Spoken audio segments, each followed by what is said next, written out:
Rmn du proton, comment utiliser la multiplicité d'un signal? La multiplicité dépend du nombre de protons voisins. Si deux protons, notés ici HA et HB, sont liés à deux carbones adjacents, ces deux protons sont dits voisins. Les protons équivalents n'ayant pas d'autres protons dans leur voisinage donnent un signal unique, soit un pic, appelé singulier. Par exemple, sur la molécule du propanoate de méthyle, ces trois protons donneront un seul pic.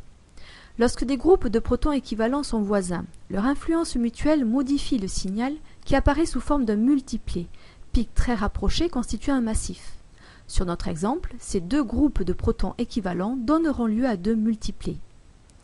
Afin d'exploiter la constitution d'un massif, appliquons la règle des n plus 1 uplés. N protons voisins conduisent à un signal constitué de n plus 1 pic. En d'autres termes, si des protons ont un proton voisin, ils donneront lieu à un doublé, massif ayant deux pics. S'ils ont deux protons voisins, leur signal sera un triplé, 3 pics.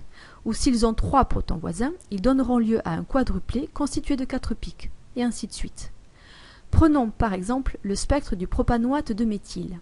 Il comporte un triplé, un quadruplé et un singulier.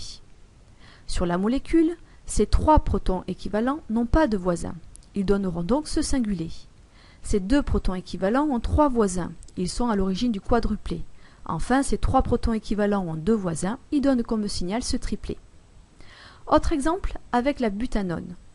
Les trois protons équivalents HA ont deux voisins. Ils donneront un triplé. Les deux protons équivalents HB ont trois voisins. Ils donneront un quadruplé. Les trois protons équivalents HC n'ont pas de voisins, ils donneront un singulier. Dernier exemple avec le propane de Hall, dont le spectre Rmn est constitué d'un doublé, d'un singulier et d'un septuplé. Le septuplé signifie qu'il y a 6 protons voisins.